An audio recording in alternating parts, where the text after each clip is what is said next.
balloon race game with Mickey and Minnie is the 54th Me and Mickey vlog. I know Disney Junior are calling it vlog 53, but they have two that are labeled vlog 50 and they've yet to rectify that. But this one, it doesn't have that much to it. You know, some of the Me and Mickeys have a lot of different segments. This one is just one main activity, but even though it's just one activity, it's a pretty great activity, and there are also a few other things here and there.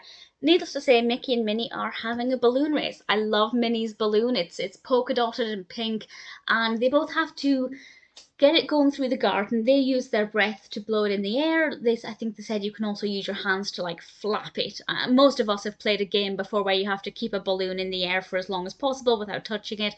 It's kind of like that, but through the garden, and there are various obstacles to make it a bit more interactive. And I love this because that is exactly the kind of thing that most children can replicate at home. That's one of the things I really found to be very impressive about Me and Mickey is that on most occasions, whatever Mickey invites the viewer to take part in, whether it's hide and seek, spot the difference, it's something that they can kind of create at home.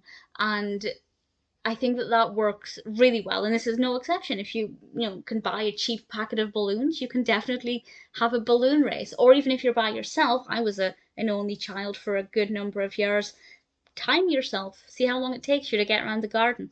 And we have a quick stop off at the seed that was planted on Earth Day. I like that it's mentioning something from a previous episode.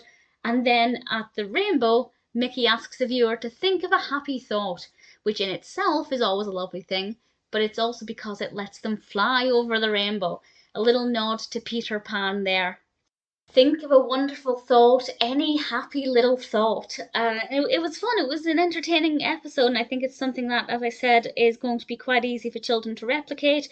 Not even with balloons necessarily. There are all kinds of things you can do where you have an obstacle race in the garden. I think pretty much all of us has created our own, obstacles outside with, just whatever we've got lying around, which is one of the great things about being a child, that you can find amusement in all kinds of things. A skipping rope, it can be 100 different things. Definitely a quality episode in terms of the interactivity, encouraging children to get outdoors, to be physically active. Visually, it's really pretty. I like the designs of the different obstacle courses and Minnie's balloon as well. So really not a bad episode at all. Vlog 54, balloon race game, is pretty good.